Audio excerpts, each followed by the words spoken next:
So we go 1, 2, 3, record. So like on 4, basically record. Yeah, 1, 2, 3. Okay, on 4. Okay. On 1, 2, 3, record. Yeah, you discovered me on Instagram or through the blog, or how did it go? No, actually, I lie. I lied to you. I actually saw it on. I think it was a Business Inside Australia. I think it was. I remember. I reached the news in Australia at some point. Yeah, and then I was just reading the news, and I was like, "Oh, she looks really interesting. Like, I'd really like just super interesting person." And that was kind of, I think we had just sort of started the podcast. It wasn't like with that idea necessarily in mind, and I just thought it was an interesting story. And then I thought, hang on, like, I lived in the Netherlands for a while, and in Maastricht. In Maastricht, yeah, inderdaad. It was, if that's Netherlands, I don't know. It's just on that border. But they have their own little language. Yeah, that's what I mean. Oh my God, it's a weird language. Let me tell you. Yeah, not very charming for the Dutch people. I don't know, maybe. No, exactly. That's what I mean. And I think Eva. Yes, hello. How are you? Sorry, 1 second. My sound is not working. Can you hear me now, or can I hear you?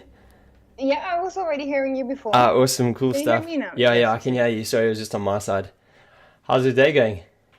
Good. Yeah, I'm still sweaty, unshowered. So, nice. But I didn't want to keep you waiting and take a shower first, because I think we said this time. So. Yeah, I know. That's cool. That's cool. What, have you just been at some kickboxing or something? Yeah, it's in the park here. It's still beautiful weather here, so really? I love. Ah, yeah, you're in Barcelona, hey. Still, for the moment, last month, yeah. I had the assessments in July, and then 1 week later, they hired me, but I had 3 months notice in my current job, and they respected that, and I immediately resigned, so now I have still 2 months off until I start there. I start with Christmas. Ah, cool. Yeah, okay. I stayed a couple of extra days just to see my possible future home, which is a good idea, I guess. Yeah. So I got a clear idea. I actually, through Instagram, I met a girl, a Dutch girl, and we got in touch, and she's moving to Barcelona this winter. Yeah. And I said, I'm hoping to move to Hong Kong. So when she was in Barcelona, we met up, and then she invited me to stay at her place. She's already living there 8 years, I think. So she showed me around, meeting her friends, showing all the areas, the beach, party life. Yeah. Telling me everything. So that was good because I didn't know anybody there. So it was really good to like have a local there, take you by the hand and show you what the city is like. So otherwise, if I was there just on my own, it would have been different. I would be more touristy, I guess. Yeah, totally. Yeah, it's always so nice having a local show you around, isn't it? Yeah. It's a shame that now we swap places. Yeah. We got along so well, and we're in touch a lot still. So yeah. Hello, Eva. How's it going? Wow, this is working actually. Yeah. Sweet. Hey, there we go. You can see us all now, hey? Yeah. Awesome. Really cool. How's things going? How's your day been? Hey, it's me behind you. Yeah, that's you. Yeah. There you are. That's Hey, Eva, nice to finally meet you. Yeah, nice to meet you too. Yeah, sorry about the balls up. I was saying to Gareth now, I was such an idiot because I was like, when we spoke, it was before the daylight savings time, and then I was like, and then I put it in the diary at that moment, and then when you said 12, I was like, oh, I'm such an idiot. Yeah, I saw it. Okay, I have to be ready an hour earlier. No, thank you for that. Yeah. I think all the sunshine in Australia just made me silly or something. I don't know what. That's your excuse. Yeah, exactly. Yeah. I'm going with it. Oh, classic. It's out to do, and the sound sounds amazing, Eva. So that's good. Yeah. Perfect. Yeah, really good. It's not started yet, right? This is just No. We're just having a chat. Yeah. So that's what I was gonna say. This is just the chat, and we'll just run through like just briefly again, like okay, what we're gonna do, and then what Gareth will do. He'll just cancel this call and then call us again, and then it'll be on to like the YouTube recording. Yeah. And then what we'll do is we'll just kind of, it's literally Eva. It's like. I guess you guys chatted about it, but we're just going to have a fun chat. Like, we just want to get to know you. You're like an interesting person. You've done cool stuff. and we kind of like keeping it very conversational, like, and it's all about you. So like, the more you talk, the better. Like, that's what it's all about. Okay. All about so hopefully me. you can, yeah, exactly. So, so don't ever feel like, oh my God, I'm talking too much or something. Like, please, it's just go on with something. We'll like guide the conversation or whatever. And in the podcast, it's just the whole conversation, right? It's not like you cut pieces. It's like just us blabbering on. Yeah, but unless there's stuff that's like really like, you know what I mean? Like it's like there's no value to anybody or something like that, or you say like I didn't like that, or then we'll just cut it out. It's like no big deal. Yeah. Okay. And we're not making. Yeah, it's basically just we're trying to keep it as sort of normal as possible, that people just like anyone would have a chat, like kind of like that. You know what I mean? So yeah. What do you reckon, Gareth? Yeah, no, flip. It's we like Craig said, it's just as normal as possible. We pretty much don't try and edit anything out because, you know, it's nice just actually listening to people and how they kind of get to the kind of end story. So.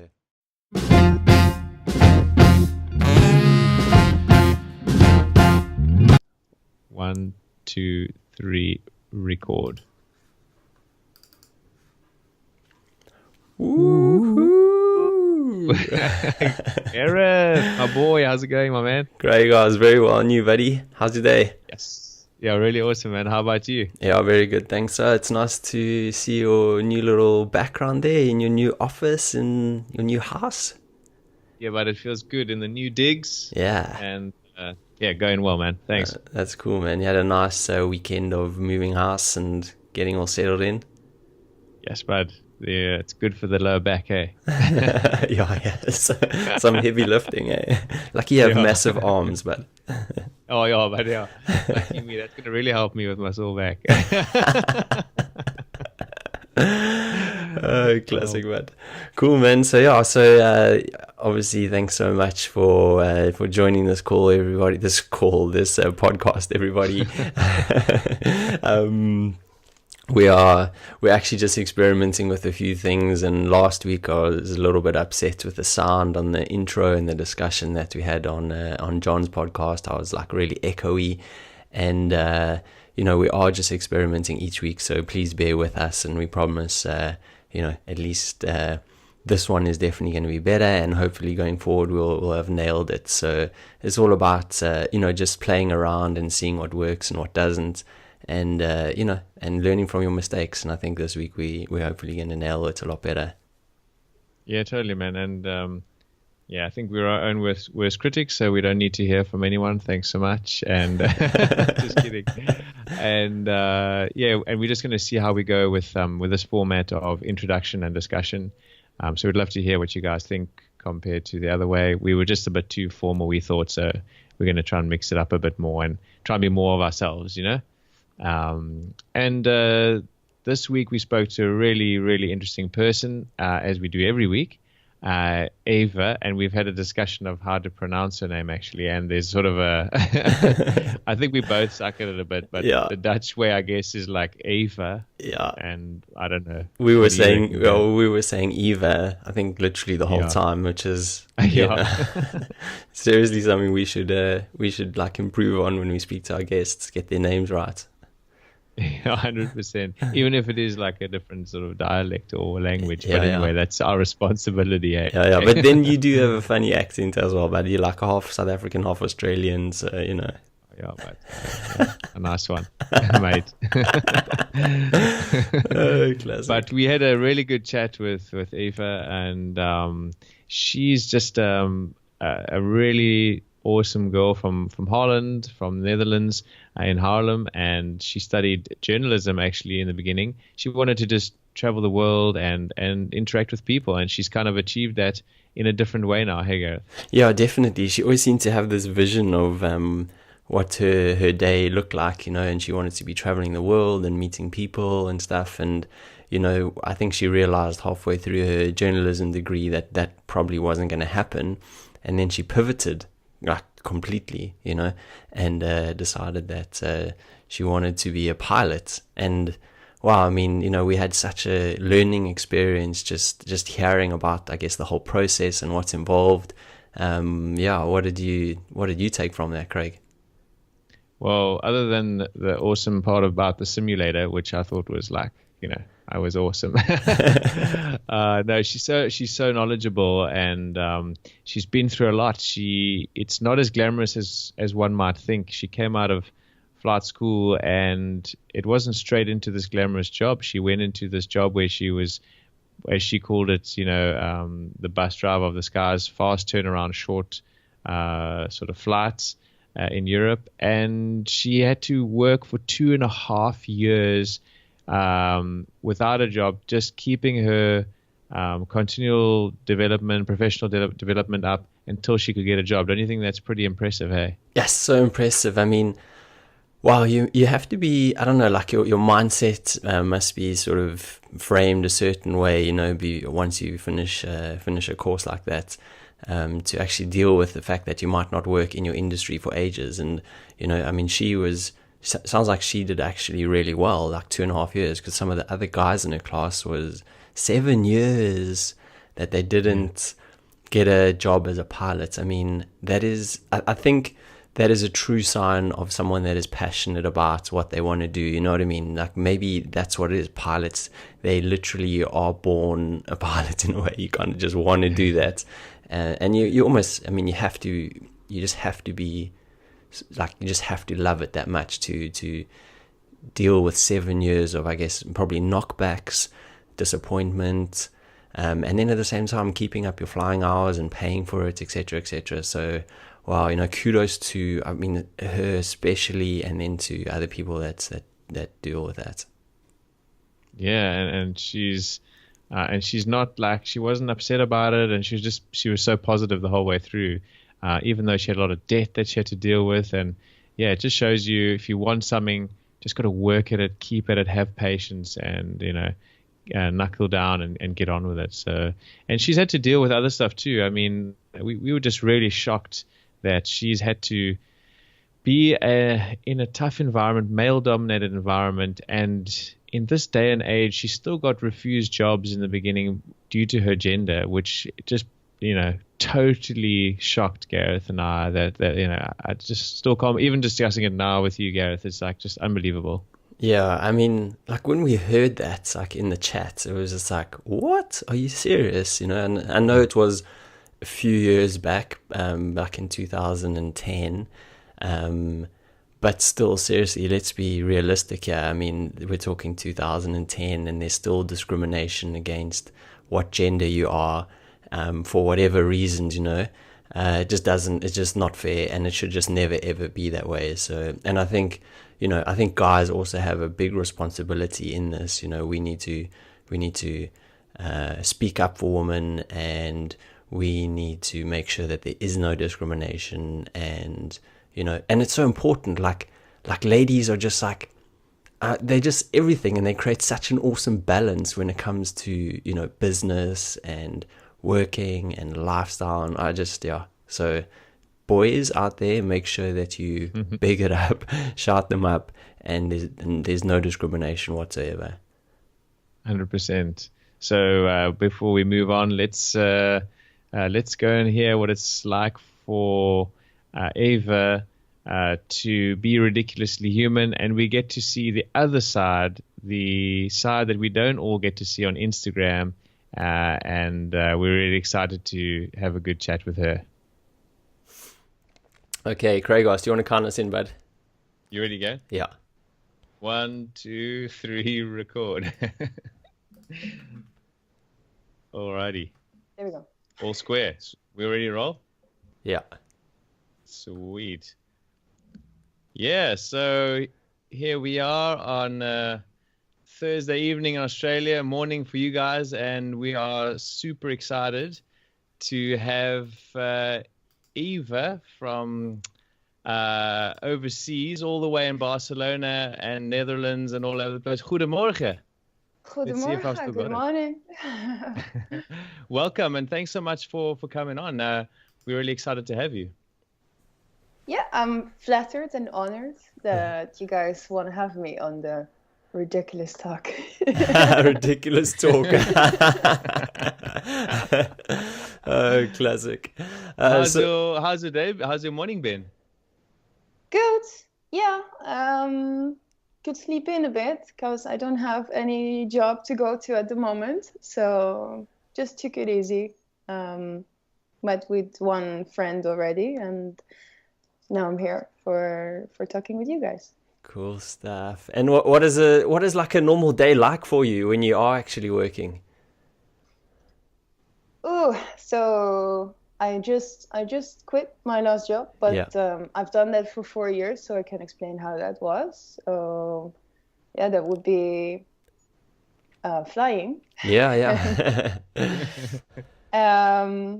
So every day would be 2 or 4 flights. You just have your roster, and we go to the airport, and you do those flights. So either you start super early in the morning and you finish in the afternoon, or the other blocks you start nicely in the afternoon and you finish in the night.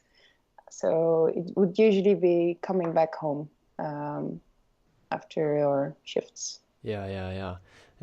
I think we definitely want to get into that because it sounds like, well, for us at least, it's like a really fascinating thing, just understanding the life of a pilot and all the things that go on. But I guess is one of the things in the podcast is we like to get to know our guests a little bit more, and what was life like for you growing up? We know that you had a lot of interests and you kind of kept your options open, but what is life like for a young Eva, say, growing up at like 10 years old in Holland? Oi, I had no clue what I wanted then with my life when I was around 10. Yeah, I don't know. I was just a happy kid, and I knew that I wanted to get as high level education as possible. I was always very focused and serious already in school. So yeah, my goal was to go to university always, not at 10, but like a little later, 12 or something. That really came up that I didn't know what, but I would go to university. That was the goal. And yeah, aviation came much later. And whereabouts did you grow up in Holland? Which town? In Haarlem. So that's between Amsterdam and the sea. It's in the west of Holland, in North Holland. It's a fairly big city. It's very nice to grow up there. I still have to come there. I still think it's one of the most beautiful cities in the Netherlands. Like, you've been there.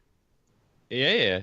So it's just when I first went there, like, there's something that I kind of imagined when I was a youngster, imagining, Holland when when we were living in Africa, and I picture Holland.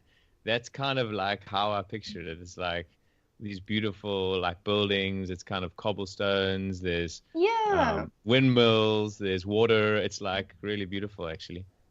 Yeah, it's a city, but it has actually a village vibe, the center. It's quite small, and it still feels home to come there. I'm going to be there for a month in December, which is very special for me. I'm rarely home. Well, I still call it home. Yeah. And yeah, are your parents nice. still living in Haarlem? Yeah. My mom is still living in Haarlem, so she's happy to have me for a few weeks. That's cool. Yeah. Nice. And in when you grew up, like, did you have like a typical sort of like Dutch upbringing? Were you riding your bike to school and like and just doing the usual thing, or were you from a young age? Were you like sporty? Did you have other interests like as a youngster?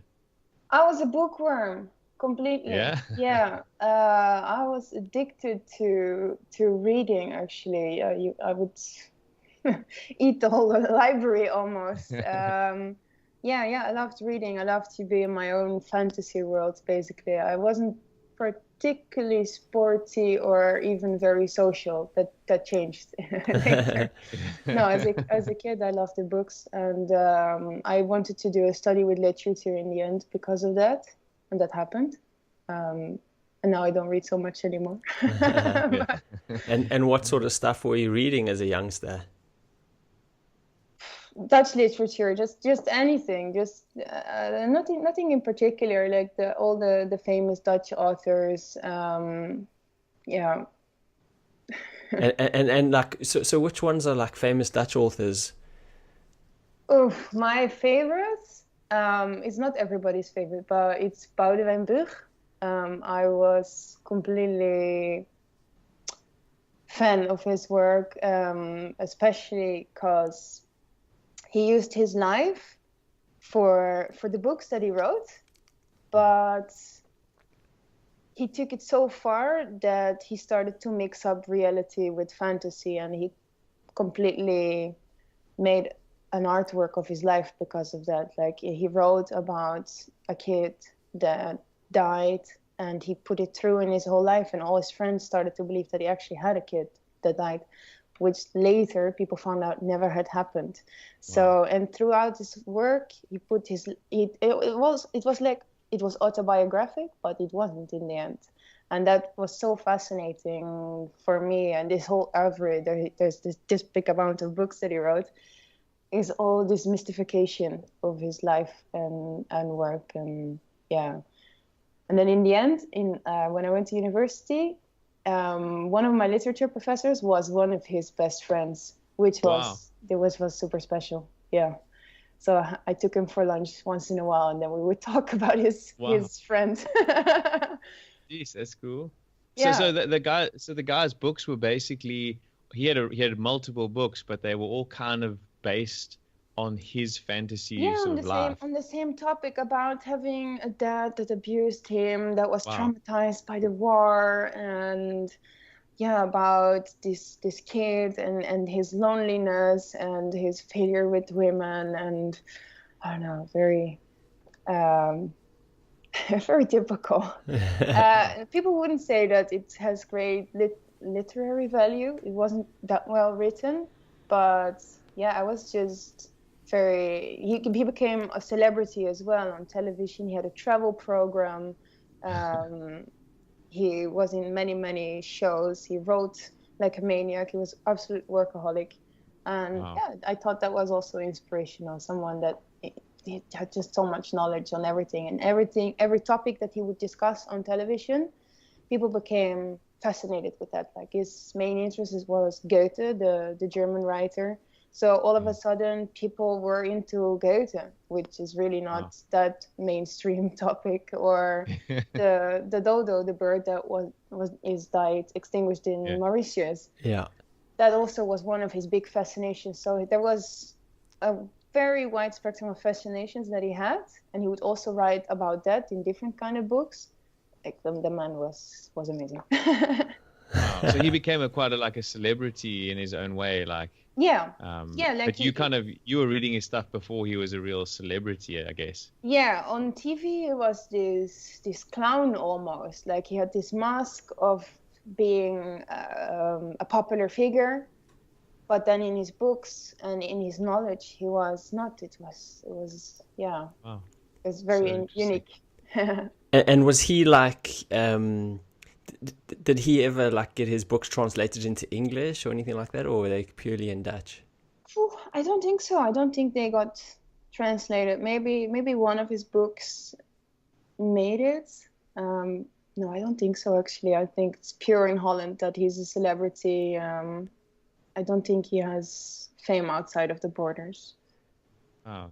Yeah. I always find it fascinating, how many people you never ever get to hear about are massive celebrities in their own country.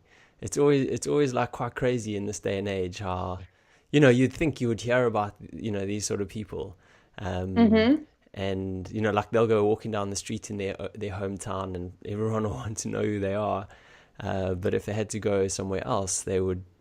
No one would recognize them. It's still amazing. I love it. It's so cool. Yeah. Yeah, and so yeah, go Craig. Sorry, what? No? You go. Go ahead. No, I was just gonna say, so you know, you were a bookworm, and you obviously, I mean, it sounds like a massive passion of yours, and it also ended up being something, you know, in your later years that you decided you wanted to study. So, you know, you studied journalism, and that's also really quite an interesting story, just from what I've read on your blog and stuff. So, you know, do you just want to tell us like a little bit about it? You know, what did you end up writing your thesis on? Because that sounds really cool too.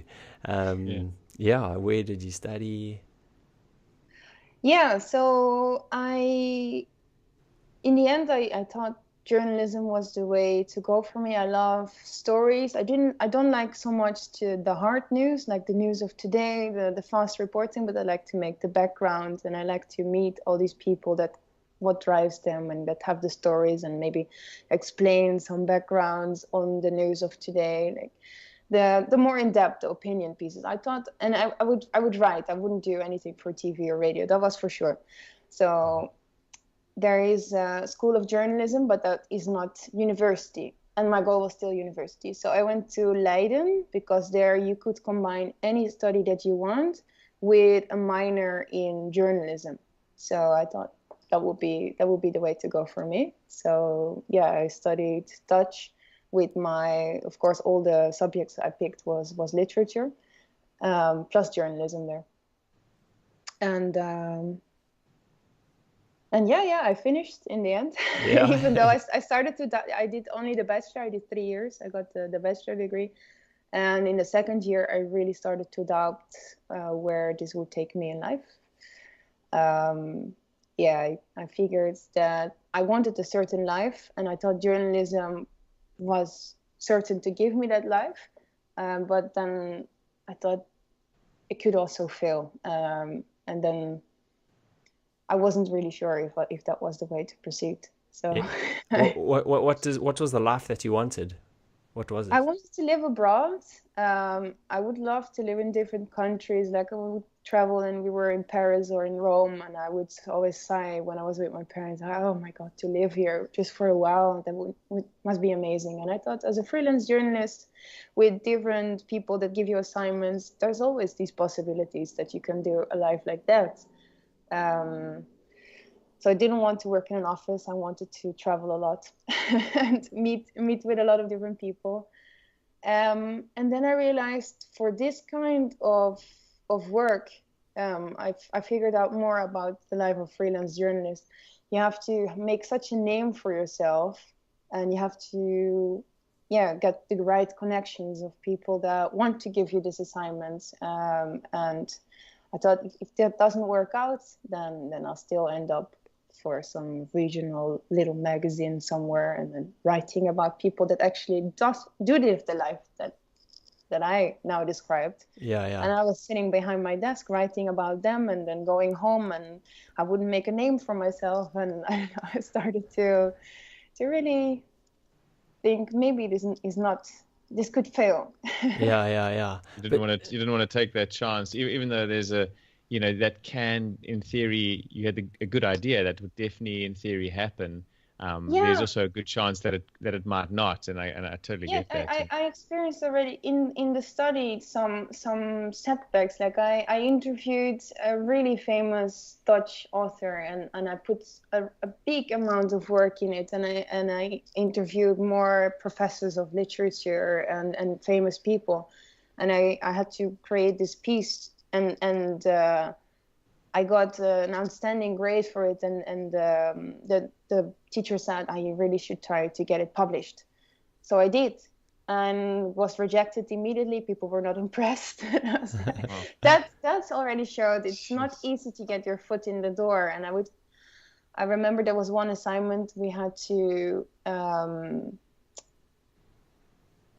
make a SWOT analysis, like strengths, weaknesses, opportunities, threats, of the newsroom of the biggest newspaper on Holland. So we were with a group, and you all have to interview a different person. And of course, I went to interview the chief of the literature part of that newspaper to get my foot in the door. Of course, he didn't know about the newsroom so much, but I thought if I meet this guy and I just somehow manage to put it in our topic there, at least I have my connection. So I tried with him, and he wasn't impressed at all with the piece. Jeez, that's quite tough, eh? Yeah. What when they say published, like where are they talking about? You know, I mean, seems to me like there must be a million places to publish, or are there specific places to kind of get yourself known that you need to do it? Yeah, she suggested a few things, like the more professional, like 3 monthly magazines for literature. But I just wanted to make the news, the new big newspaper, the biggest newspaper of all time. And when sorry there, Craig. When you you know, when you talk about like maybe it wasn't you know, as successful, or it wasn't like leading to where you might have wanted it to, you still must have done pretty well at it, because just I was reading your blog, it sounds like you managed to pay for your studies through the freelancing writing that you were doing. So I mean, you must have been pretty decent at it to be getting paid for it to start with. Well, that was one of the site. I was writing for a regional newspaper of Leiden, and it didn't make a lot of money, but I had several other jobs that did bring on some more money to run my little box there and to pay for the studies. Yeah, but also that was good practice, but it really didn't pay well. But I thought at least I enjoyed it. And I enjoyed to see my name in the paper and get reactions from people that had read it. Actually, that was always surprising. So, yeah, I did enjoy that. And talking about like publishing and some works that you've done, you tell us a little about your thesis that you'd done. My thesis. The change in literature, the changing literary culture. How do you even know this? Where is this written?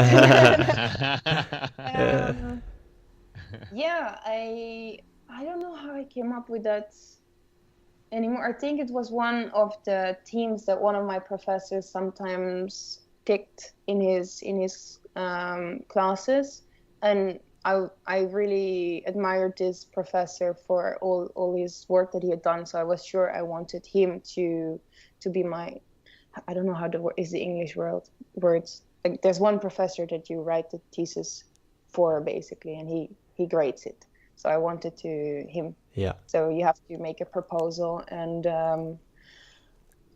my thesis time, it was quite special because I had already been accepted in flight school, and there was a very limited amount of time to write it. So I had to graduate in June. And I think I started somewhere in that spring, and I told him I have to graduate then because I've spread my wings now. Literally. And he was like, okay, this is going to be challenging. And I just remember that I wrote it down just bam, bam, bam, bam, bam in a row. And I put it on his desk, and he said, I've never met any student that so independently made it work. Like, it was almost ready to grade. You didn't have a lot of corrections to be made. Basically. Yeah, which was great. The changing literary culture.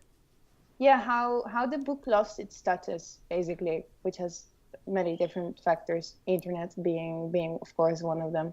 And that in retrospect with how it had actually a status of high culture, and so it compares high to low culture, popular.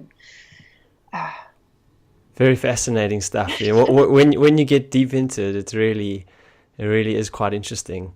There's something very different about having a tangible thing, just on our, like, just from my very rudimentary understanding of that stuff, is just like compared to reading something on a screen versus like a tangible thing. Mm-hmm. I don't know. How do you like to do your reading? Do you like actual physical books, or are you cool with Kindle? No, I have one of these. It's not a Kindle, but it's similar, and I almost never read on it. And I also, on the iPad, I have loads of books actually, and I always forget that they're there. And I always like to have a paper book. I'm just thinking now I should maybe for when I go abroad, maybe it's better to go travel light. Yeah. Get used to it maybe. Yeah, it's so interesting because like I'm the exact same. I just love a physical book, and still can't quite get like I've read a few books, you know, online and ebooks or whatever, but still can't quite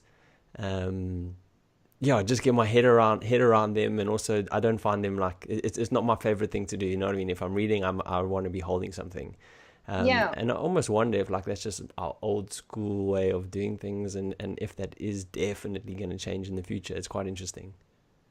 Yeah. Well, you already noticed with the written press, with newspapers, they struggle so much, and it's all about fast news, short news, and to write for the net is so different than to write for a paper medium. So that's I also wonder how that will be in the future. Why is that, Eva? Is it why is it so different? Like just a lot shorter and to like sort of a almost like the attention span is not there, because there's just this little page, and it has to be gripping the first part, because you don't scan the whole article like you would normally when it's in a magazine in front of you. So I got a few classes in writing for the web, and I really didn't like that. Now I try to implement all the tips that I got, because I write for the web now. But my goal was for the paper. It's really interesting. Like there's a psychology around it, isn't there? Really, you know, you have to sort of get your audience early on. And it's often like not things people even consider, you know, like there's so much to something that you don't even think about. So what was the kind of turning point for you? So, you know, where did you and how did you get into your flying? So in the second year of university, that's the year I also started with all the journalism classes, and I really, really enjoyed it. But I also started to doubt them for the reasons that I explained. That I realized at that time I was really not that good in networking, although I tried, like with interviewing this man high up in the newspaper I wanted to work for.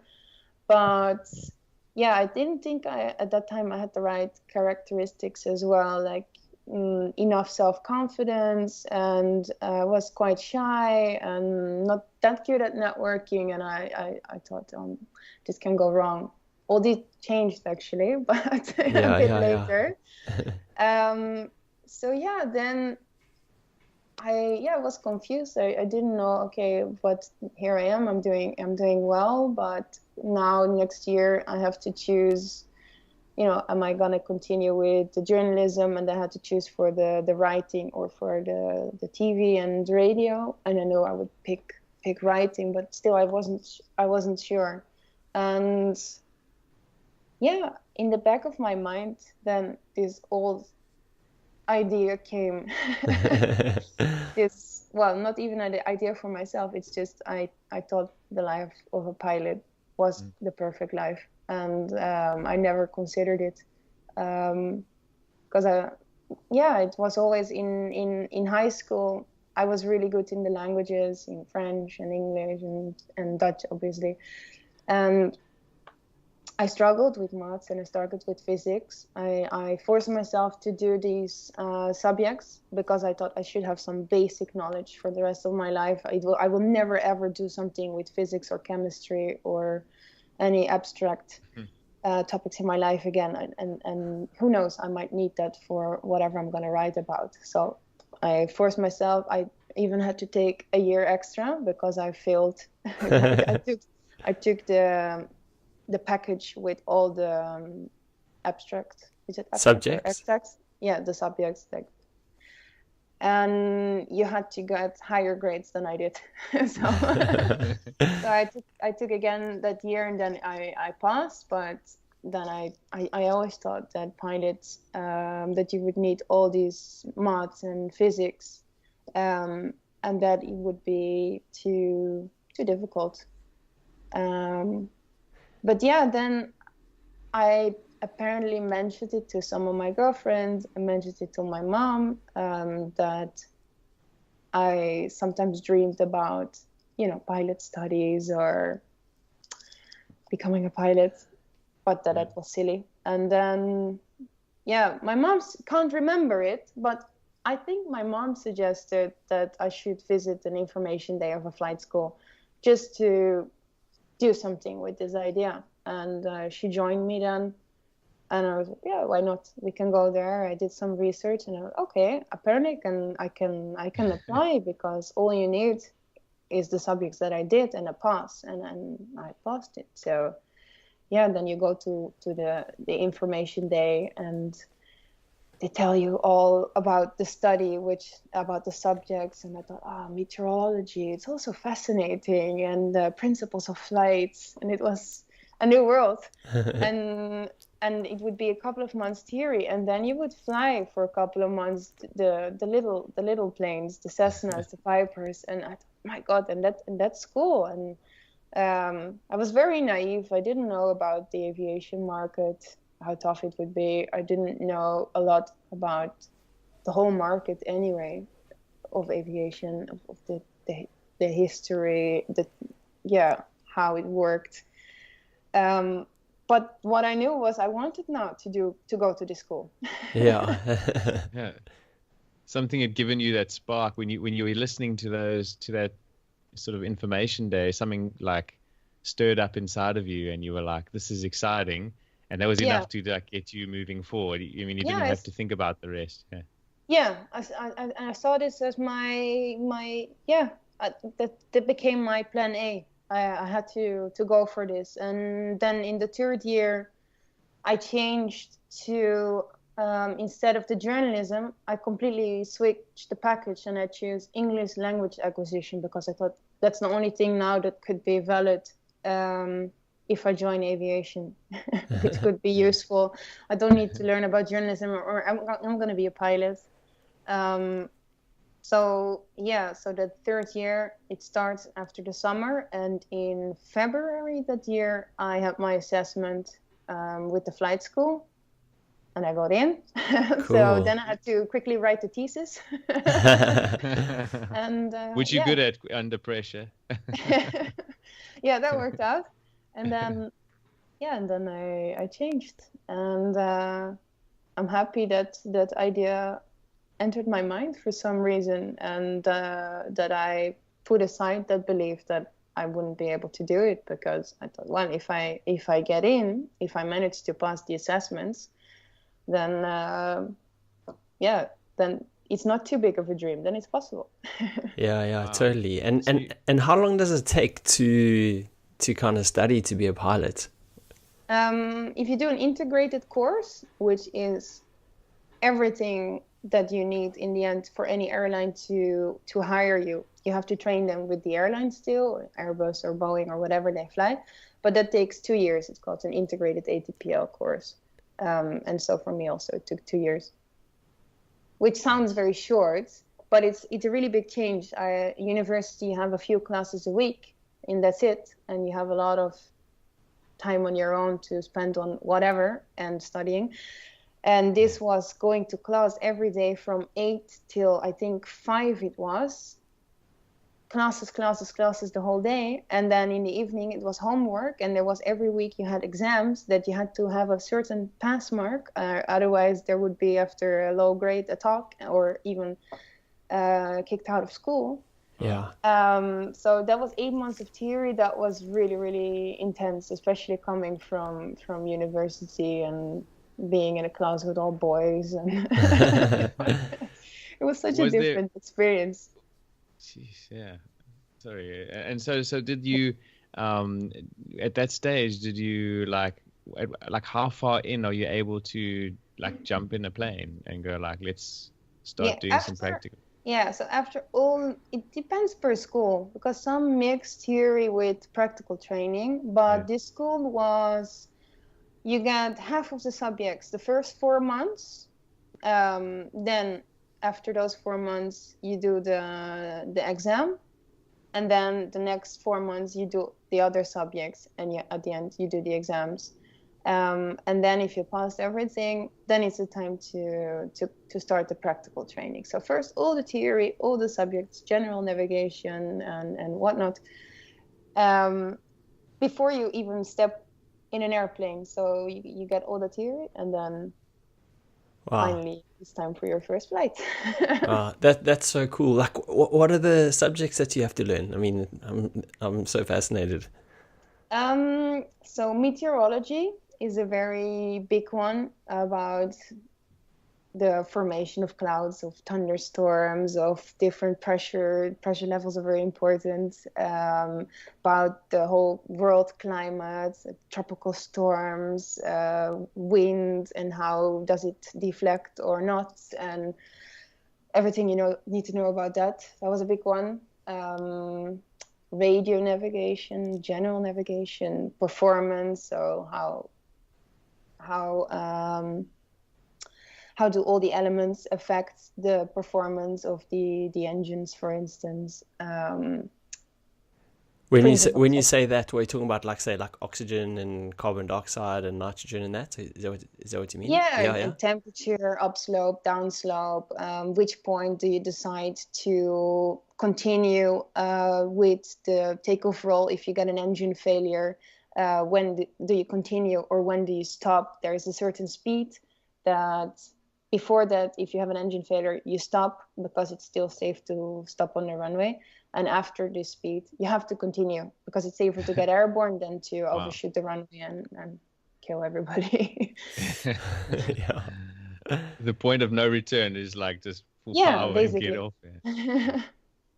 That's so awesome. And so, okay, so you obviously, you finished your studying and you got your qualification, and then after that, it was like, okay, cool, now I'm in the big wide world of aviation, time to find a job. And it wasn't necessarily as easy as you may have hoped.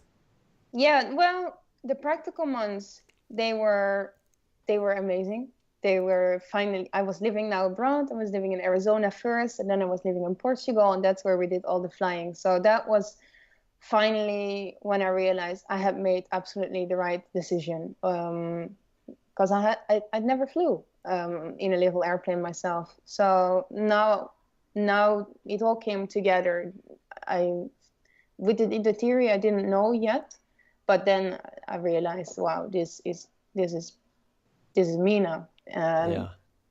But yeah, when I started, that was October 2008. I started with the theory, and that was when in Europe the crisis started. That lasted a couple of years. So we all knew that it was going to be so tough to find a job after graduating. That was already the theme that we talked about almost every day in classes, that we would probably be unemployed when we would finish, which is tough when you just spend the money of a small apartment to get your license.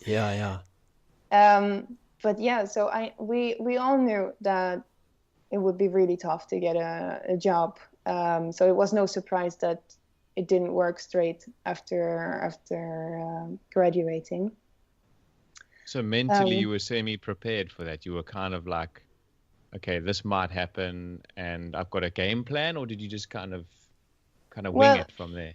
Yeah, in the first month when we started and the crisis started and the papers were full of it, and no airline was hiring anymore, and even pilots with a lot of experience lost their jobs and couldn't get a new job. Like aviation goes up and down the market, and well, I quickly learned about that. I mean, I thought that, of course, in the information days they tell you there's jobs waiting for you at the end.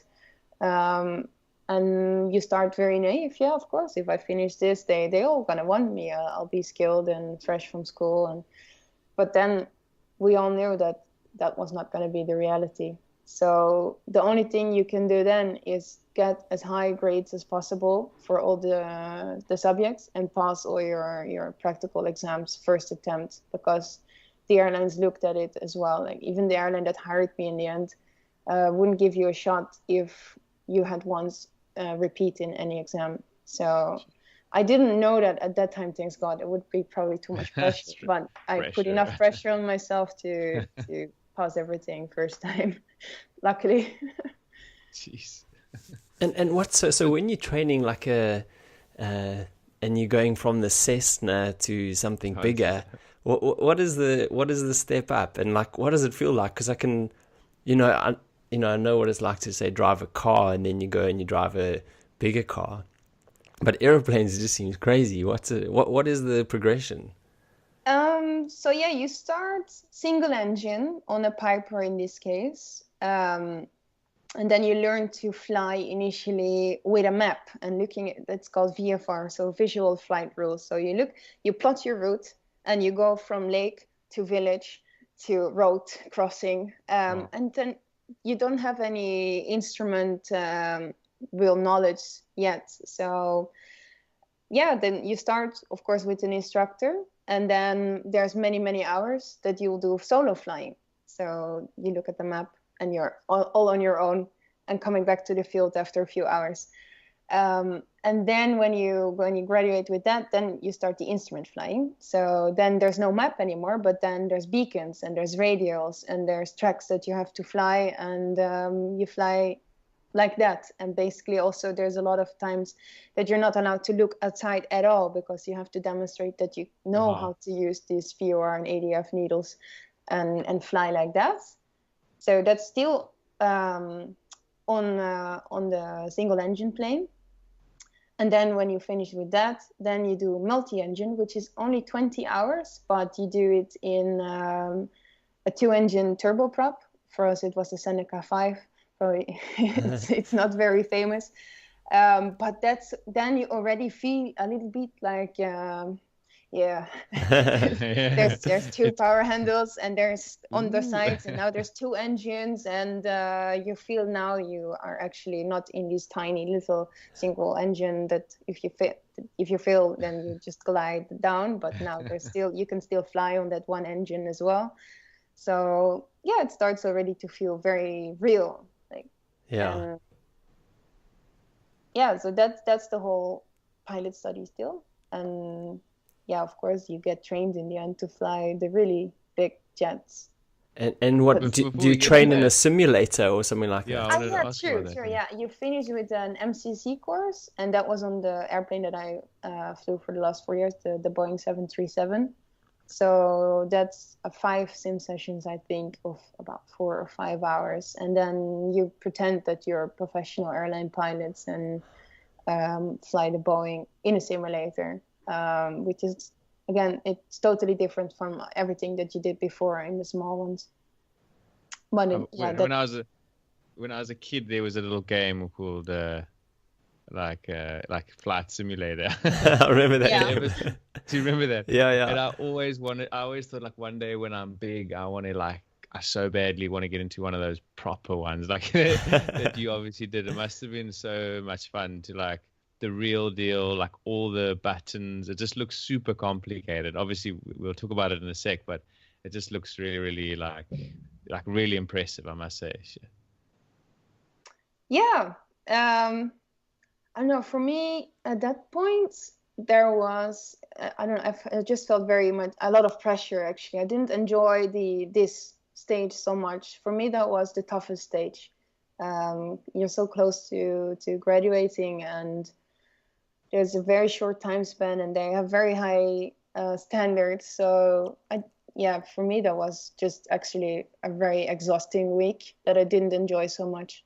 Yeah. It's not a game. No, it's not a game, and it was very different than the what we did before. That was much less pressure for some reason, and I was just in the end happy that I got the certificate, and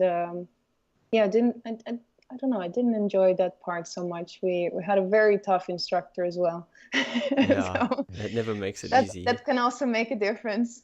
Yeah, for sure. And what other things do you like practice? Like, you hear of things like maybe, I don't know, crash landings or engine cutouts and stuff.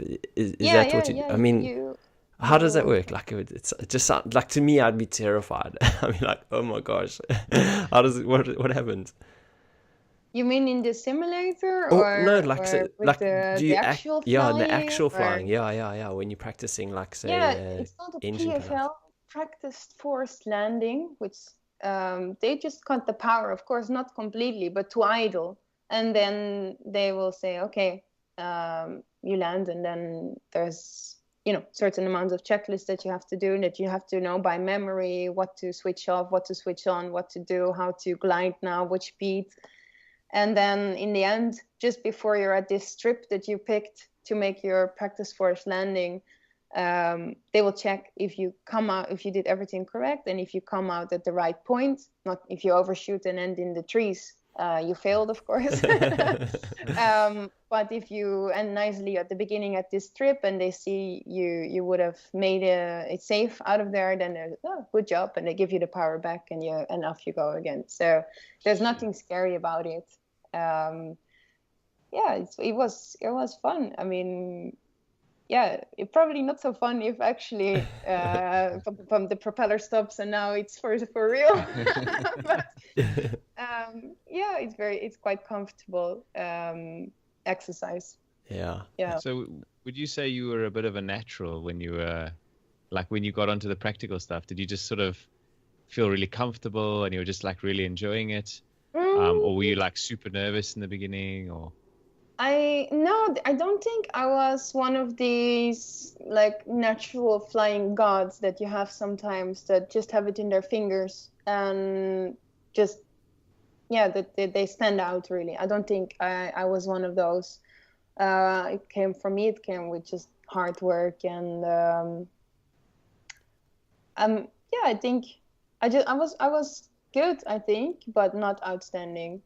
So I felt a lot of pressure during the training, just because I knew that you had to pass everything at once. So I put a lot of pressure on myself there. So there was some stress. and were you like one of the only girls doing it? What was the sort of spread of male and female like?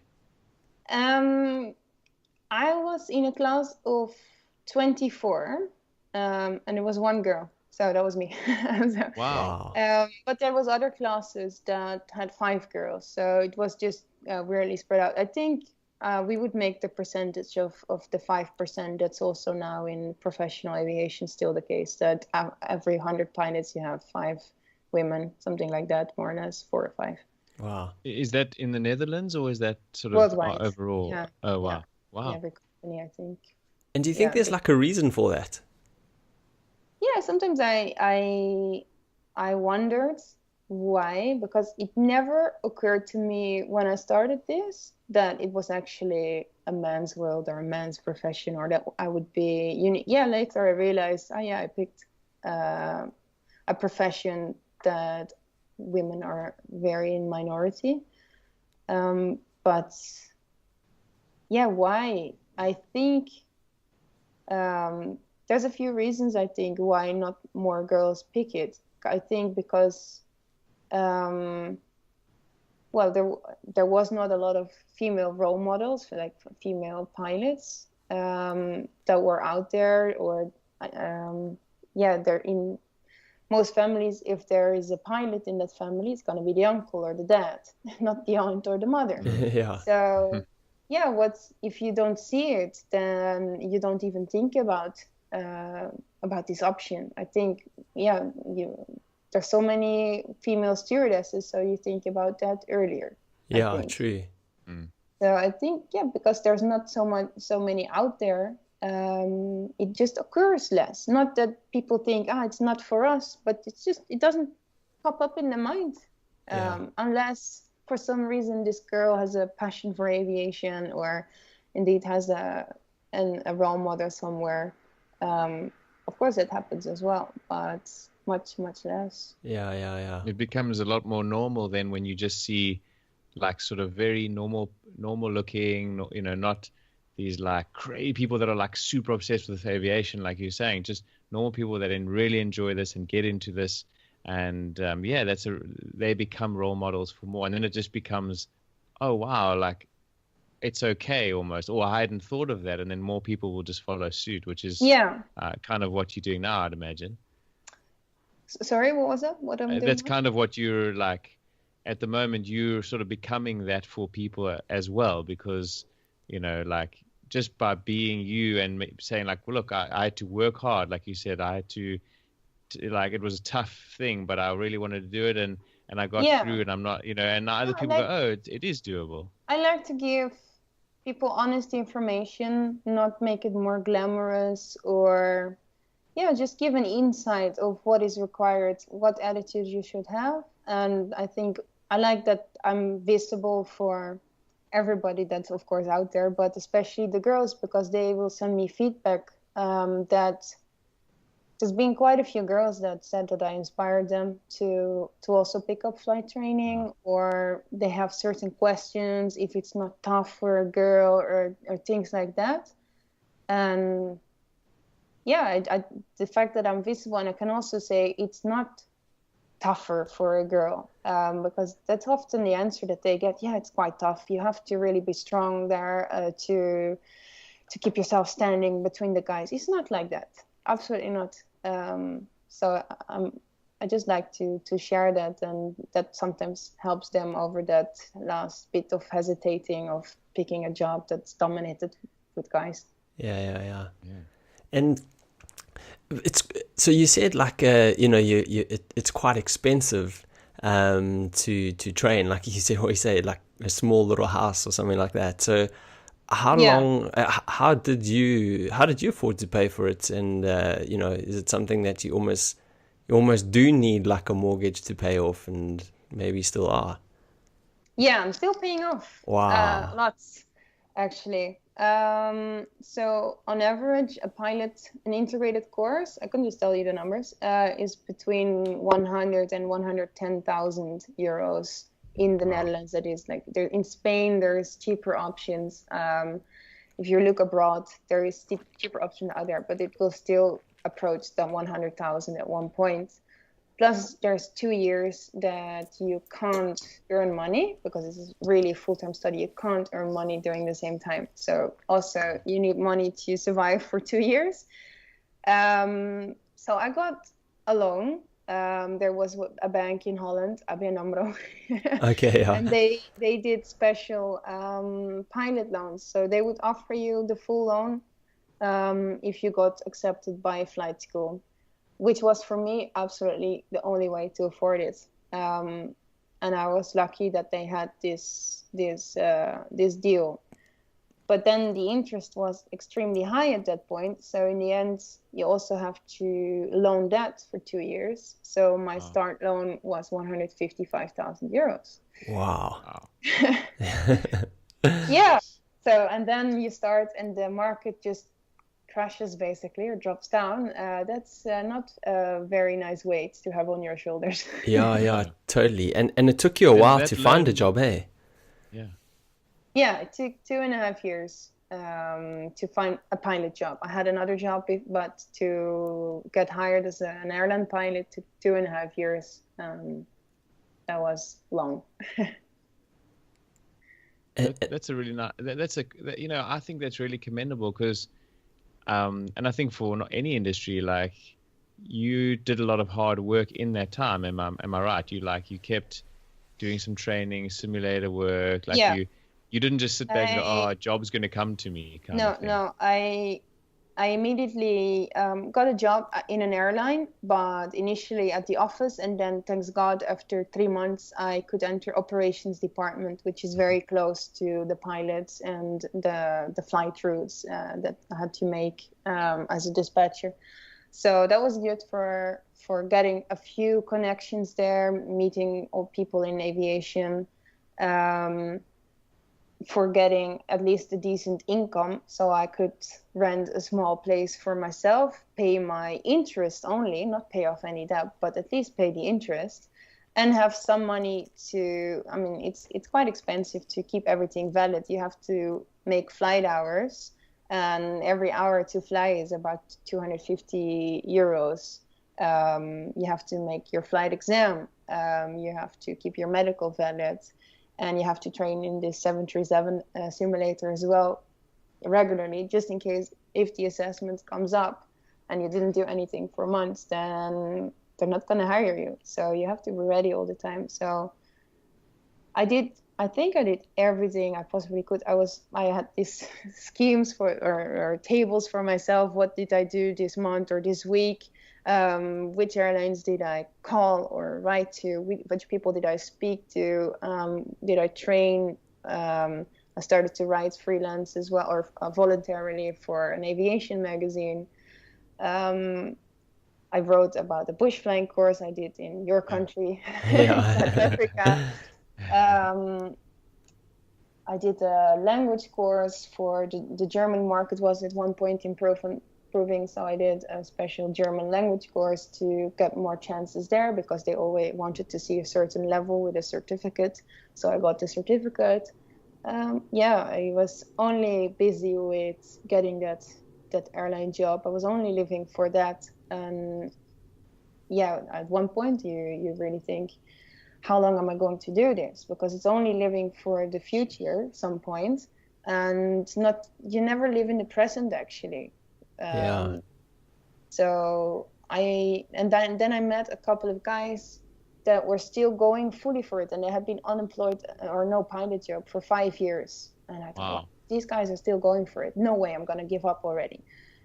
Some of my classmates, they gave up almost the first year already. They never renewed their license, and they still don't have a job. So it's really the attitude. You have to have the attitude, otherwise it's not going to happen. Actually, this month I saw that two of the guys that graduated in 2010, like I did, they got their first job last month in 2017. So 7 years later. Wow, that's crazy. Yeah, I don't think I didn't expect anybody to get a job anymore, because there's still fresh pilots on the market. But at the moment, the market is really good, so it improved, and so now they get their chance, thanks God. So I was very excited when I saw that. And were those guys doing the same as you, just like renewing everything, keeping everything going, like just in case they get? As a stewardess, and then she kept everything valid. And I'm not really in touch, but I saw it on Facebook that she had the job. So I was just, oh my God, wow, that's really amazing. After 7 years. Yeah, that's amazing. That's such a good message, eh? Like, just you've got to keep persisting. If you really want something, you just have to be patient, keep working hard. Believe that it will one day work out. If you stop that belief, then it goes downhill. And Was there ever a moment for you when you were like disheartened and you're like, nah, I'm not going to, like ever in that 2.5 years? No, well, like these feelings of doubt, like, will it ever happen? Not it will never happen, but like, what if it doesn't ever happen? And then I decided to give myself till the age of 30. I'm not 32. To the age of 30 to fully do what I was doing, to fully just go for a job as a pilot. And then I thought, if by the age of 30 I think 5 years of nonstop trying to get a pilot job, and if by that time it still didn't work, then I should let it go, because then it's no life to only be applying everywhere and not being satisfied with your daily life. Then I had to find a new purpose. So thanks God that never came to that point even close. But I just needed to have a limit for myself to keep it sane up here. Like, okay, I give myself this period, and now just do this all the time. And at that point, then it's enough. Yeah. And Eva, I want to just take it a little bit back at this point. I'm like just also really, like Gareth said, I'm quite fascinated. So you've done the simulator. You're feeling confident to, like, you know, get into the big stuff. How does that, like, tell us about your maiden flight, and how do you actually go, this is it, like I'm actually flying one of these massive airplanes, you know, like how was that? You mean on the actual 737 or? Yeah, like the real deal. Yeah, so amazing. Yeah, first you do a lot of simulator flights, and then comes the day that you have to do base training, which is, I think it was 6 or 7 takeoff. You take off of the runway. You have a completely empty airplane with an instructor, a safety pilot, and 6 eager new cadet pilots that are going to fly the 737 for the first time. It's a legal requirement to first do them before you fly with passengers. So you take off, you do a little circle around the airport, and you land the big bird, and you take off again. I mean, that's the last stage before you are type rated. So it's like an exam flight, but it's also, it was brilliant. And then, I think it was 2 weeks later, and I had my first flight with passengers. The good thing is you never really think about having 190 passengers in the back. You just think about the crew, you think about the captain, and about yourself. And you're there in your close little space in the front, and it really doesn't matter. Is there 10 people in the back, or 100 or 1,000? It doesn't matter. That responsibility is the same, in my opinion. You are responsible for all on board, but it doesn't matter is it 1,000 or 10, or just one yourself. So, I was just so happy because I mean, the day that I got hired, I still one of the most happy days till this day, because I knew I just have to find one airline that's going to hire me, and I still had to pay with them as well to train on the Boeing 737. But I knew I had to do that because otherwise I would never have my break in aviation. So I knew it would just take the first employer, and then at one point there would be more opportunities coming up, which did happen. And I mean, it's just when your dream comes true, it's a very good feeling. Yeah, I can imagine. And one of the cool things that you did as well was you went to South Africa to do a special, was it a bush safari kind of flying? Flying training. At one point I started to look into bush flying because I thought maybe that's the way to get more hours. And there's people in Botswana, in Maun, there's this place that they have a lot of these flight clubs with that do the safaris with the tourists. And I thought maybe that's the way to go. And I was really considering going out there, but I had a good job in operations, and I knew I would not make, even if I would get hired, I would hardly be able to pay my interest for the loan. Plus, no airline is going to be impressed with bush flying hours. It's just a whole different kind of aviation. It's not if you want to get into an airline. But I was still then, I got excited by the idea of bush flying. I saw there was this course and different courses, and for some reason I picked this one in Brakpan, close to Tilburg. And with my job, I could fly super cheap to Johannesburg, so that made it possible. I just used my holidays to go there, and had to convert my license to or like validate it as a South African one, do some exams, and then make my flight hours that I had to do anyway to keep everything valid. I prefer to do them there in this fun environment, chasing away giraffes that were on the runway, than doing in Holland the standard routes to the Texel or Lelystad. So yeah, that's what I did that year, and yeah, it was fun. But it was Texel is beautiful, but there's no giraffe on Texel. A couple of sheep, I reckon, but Yeah, exactly. No, there's no giraffes or springboks or anything else. Yeah, it was really, really, really nice. Yeah, you could just do whatever you want, wherever I wanted to land. We would go. It's quite funny, like reading your blog on it. You write about, there's like a certain way that they fly in South Africa, and I kind of can probably relate to that in terms of there's almost like no rules type of thing, probably knowing South Africa. Yeah, there's definitely some rules. Like I had to learn the rules of the airspace around Joburg because that's very busy actually. But yeah, then over the fields, then you just have fun. And what does fun mean? And also, yeah.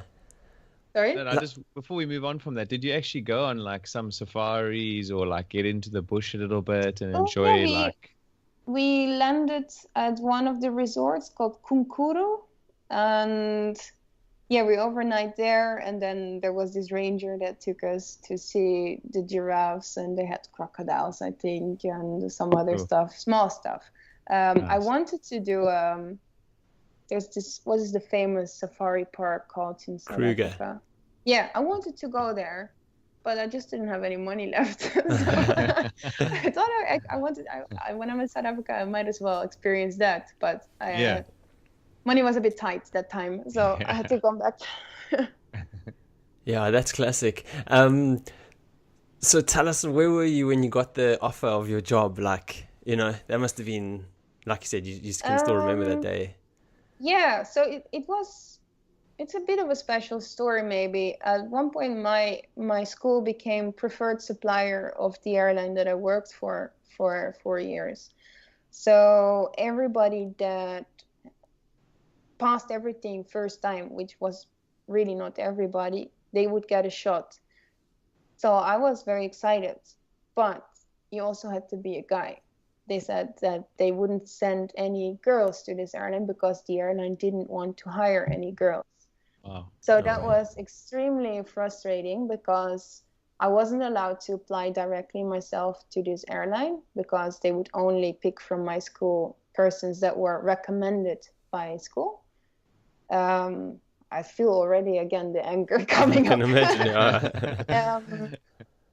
So yeah, the persons that graduated before me, they first got the chance, of course, and then it was the time for my class, but I knew I wasn't gonna be sent, and it was true. I think maybe 8 guys of my class met the criteria, and I think 4 of them passed and 4 of them failed this assessment. But I didn't get a chance, and I of course I talked with the head of the school about this, and he's like, yeah, there's nothing we can do. They have bad experience apparently with women, or they have a certain rule. They don't want to hire women at this point. It's just a certain quota maybe that they need to get on the list of employing female pilots, and perhaps they already have that.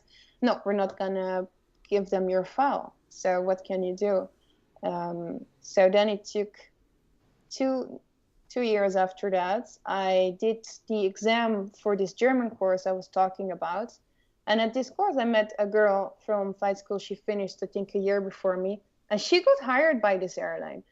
And I was like, what? But you're a girl, and they don't do that. Yeah, they changed. I'm the first one. I had my assessment last week. So, of course, I called school. And yeah, it changed. So I was in the spring of 2012. And then I started to calculate how many girls before me graduated. So how long would it take until I got my shot? So I reckoned at the end of the summer, I would also get a shot with this airline. So from then on, I could fully prepare, especially for this airline. I thought, now I'm finally going to get my chance. So I was a lot in the simulator of the 737, studying their procedures as well, trying to find as much as possible about the questions that they usually ask about the theory and everything. And yeah, I think it was September, the end of September, I got a call from school that they were going to send my file if I allowed them. and, and 2 weeks later, I was in London Stansted for my assessment day. Yeah, I mean, I wrote about it, I think, as well. And I plan to write an article about this because it's been such an important day. I was so prepared, and I thought if I don't make it now, it might never happen. So, but I remember I slept so well. I slept 10 hours. I was exhausted, and I was also like, I couldn't blame myself if I didn't make it. I had done everything I could. I had done so much preparation. I was overly prepared. So yeah, then it went really well. And normally you had to wait like 2 weeks. They would keep you in the dark and wait for 2 weeks until they would say they hire you, yes or no. But they told me, the instructor told me straight away that it was really good and that I had the job and I used to start preparing. So that was amazing. I mean, to be there and all this pressure, and then you have half an hour to show your flight skills, and you have an interview, and yeah, and then they say already you're in. Wow. That was amazing. I flew back to Amsterdam, Schiphol, Amsterdam that evening, and my mom and my stepdad, they were waiting for me, and they were crying, and I was crying. And I don't know. I felt like I just won, I don't know, $5 million or something. Yeah. It's a beautiful story. It really is a really heartwarming story. I mean, it was like winning something. I mean, you put so many hours of like hard effort and well, it wasn't like winning a lottery because you had worked so hard for so long to achieve that. And yeah, I could just imagine that feeling of like that culmination of all of that effort. But I must say, I'm kind of shocked to hear that. Correct me if I'm wrong, but they actually had a policy for not having guys. Not having girls. Yeah. Or was it just an unwritten rule? I have no idea what was the matter, because I know for a fact that this airline employed women as well. So they had always said you cannot contact anyone directly in this company. If you do, then they will never accept you. Yeah. So after a year, I thought, what do I have to lose? So I got the contact of one of these persons high up in the company, and I wrote the man a personal email stating my motivation and the fact that my flight school didn't want to recommend me because of my gender, and that I hoped that the airline was going to give me a fair chance. I thought I might as well just directly approach them. Yeah. And the next day I got an email in return, I do not deal with this, please apply via the website, which I had done already 10 times and kept updating every time. But yeah, from my school, they would only invite persons that the school had recommended. So it was the school's word. I don't know, the airline never spoke about it, if they hired girls, yes or no. But yeah, I had to wait until school was ready to send girls. And yeah, it was not fair, but I don't know. I didn't know what else to do. It's very. I still don't understand, like you guys probably as well. Like why or. Yeah. It was strange, but. Yeah, it's sad how, like, in this day and age, that there's still discrimination. I mean, of any sort, and especially like when it comes to gender. So yeah. Wow. But yeah, so geez. That was the only hurdle, though. Yeah. In the gender thing, that was the only hurdle ever. For the rest, it was, I think, almost more positive than negative. Yeah. That's good. It's always good to look for the positive, that's for sure. And now you've been flying with these guys for over 4 years. Yeah. You've been based in Barcelona, if that's right. Yeah, for the last 3 years. Okay, cool. And what sort of flying are you doing now? What sort of destinations are you going to? So it's all Europe, from the Canary Islands to Scandinavia to Eastern Europe, UK, and Morocco as well. So, and that's it. So the flights are usually 1.5 hour long. Longest is about 3.5, 4 hours. The shortest is half an hour, and anything in between. So it's low cost passenger flights in Europe. Wow. And where's your favorite of those destinations? I guess maybe you don't even get to spend time there because it's in and out sort of thing. Yeah. The good thing was that you could get sent out of base sometimes for a week. And then, for instance, I was a week in Marrakesh, and I would start my day in Marrakesh, but also end it. And then I would usually spend some days off as well, or at least you have the afternoon or the morning to see things. So that was the only time that you can enjoy another destination, because now I would fly from Barcelona to Ibiza, for instance, super short flight, but also super short time on the ground. Our turnaround time, which is the time between shutting down the engines and starting them again, is 25 minutes. So in those 25 minutes, all the 190 passengers have to go out. They have to clean everything, check if everything is out. We have to refuel. We have to get the clearance, put out the new route in, and do our preparations and checks. Passengers in. There's almost no time to go to the bathroom even. So there's absolutely, you just see the destination. It doesn't really matter. A runway is a runway. It's not in long haul. You go to the hotel, you rest, and then there's usually a day that you can see wherever you are. But it's more like, I feel sad to say it, but it's like a bus driver in the air. Yeah. You go again. So it's not like, I mean, short haul's maybe not as glamorous as maybe people might think it is. No, it isn't. It's I think the glamour that still gets associated with the pilot lifestyle is really the long haul, and you're in Curacao and you're next to the pool with the crew and enjoying work.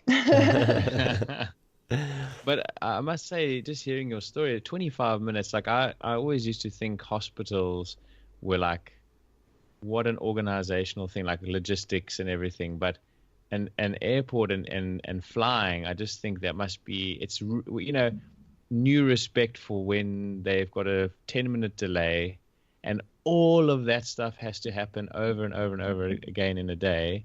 And they might run a few minutes late, and then we all complain about it. I think it's flipping incredible.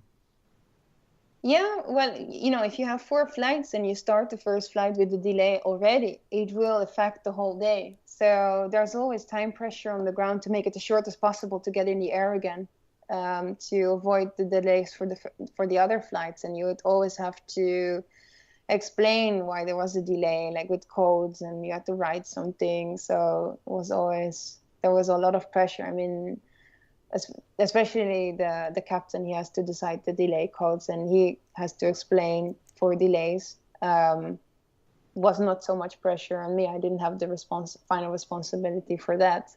But yeah, most airlines have a longer turnaround time. Ours is just especially short because you don't make money with planes on the ground, so they have to be in the air all the time. And do you get to fly with the same people a lot of the time, or is it quite a mix? So out of base, of course, it's new people. But yeah, in Barcelona, I had for 2 of the years I was here, I had the same roster pattern. So there were certain guys that had exactly the same pattern, or you short 2 days with them, 1 or 3. So I would regularly fly with the same people. Usually, I think out of 5 days, I would fly 2 or 3 days with people I already flew with before, and 2 of the days with a brand new person that I had never met. Yeah, that's cool. Things like that I always want to find out. So, when you go through customs, like what happens? You just have like a special card, and they just sort of take you through. What sort of stuff are you allowed to take on the flight that maybe passengers aren't? Is there different rules or? Yeah, so it depends per airport. How is the security arranged? So in Barcelona, there's a special staff entrance that you have to share your ID. All your stuff has to go through the scanner as well. But you can take your big water bottle, for instance, that the passengers cannot. But there's, I operated sometimes out of East Midlands in the UK. And there I cannot take any water or not even a yogurt through security because they have the special UK rules there and they are also applicable for flight crew. So that's annoying. But for the rest in Europe, you can just take your water. In our airline, it doesn't get provided for the pilots, so you have to bring yourself. I can't believe that. That's incredible. Like that they don't give you water. Now the glamour goes more down, no? Yeah, come on. You don't get anything. No water, no food. You just have to bring everything yourself, and that's okay. I mean, I'm not there to eat crew food, but at least like a bottle of water would be nice, not to drag that with you. Yeah, wow. Well, at least you don't have to be eating airplane food all the time, so there's an upside to that. You can pick exactly what you want to eat that day because you have to bring it yourself. So, yeah, it didn't annoy me. Some people, they were really bugged with it, but for me, I don't know. I bring my own stuff. Why not? If you work in an office, you also bring your own sandwich or whatever meal you make. Yeah. So why not me? Just down to earth about it. But you don't have a microwave or something to heat up your stuff, though. Yeah, we have an oven. Oh, true. Yeah, I think it's such a good habit anyway to make your own food. It forces you just to be that little bit healthier and more conscious of what you're actually putting in your body. Mm-hmm. Yeah. So at what point do is writing your blog? Is this when you become a pilot? No, May this year actually. Okay, cool. Yeah. And yeah. And like you're really well known like on Instagram and everything now, and you have like a huge following of like 68,000, I think it is, or that sort of number. Mm-hmm. 86. Right? 86. Wow. You see, I'm dyslexic. And how does that all kick off? Like, what's the story behind that? Oh, yeah. When I started then finally flying with the company, and I would make pictures from the mountains that I saw or the landscapes or just the beautiful views, and I share them usually on Facebook. And then I have so many pilot friends, they know how it looks. So I was feeling a little bit upset that I was spamming them with my pictures there. But my other friends, they loved it, that are not in aviation. They would be like, wow, this is fantastic. And then I started to feel a bit like upset, like I should have posted another picture. It's such a good one. And then Instagram came up, and that's only about pictures. So I thought, here I can just throw whatever I want, and if people are not interested, they don't follow me. So I decided to start an account like that. It was really not very big at that time. I think it was 2013 or 2014, something like that I started. And then I think maybe when I posted a picture of myself, then especially in the flight uniform I did once, then boom, all these people you don't know start to follow you. And then, initially I didn't care so much about it. I didn't use it a lot. And it started to grow followers slowly. And then I saw there was quite some female pilots out there that had accounts that were quite successful. And I thought, this is actually a way to make business and to reach the world. For me, in the end, it became two-sided why I dedicate some effort to it. Like, one is indeed that you get to show the world what it's like, and the girls that dare to send you a message, because I try to come across as very approachable about questions that they have or doubts that they have, or a little bit of a mentoring role, not only for girls, guys as well. Yeah. And on the other hand, I love this attention and these opportunities that you get from it, especially now that it's actually growing to a decent size.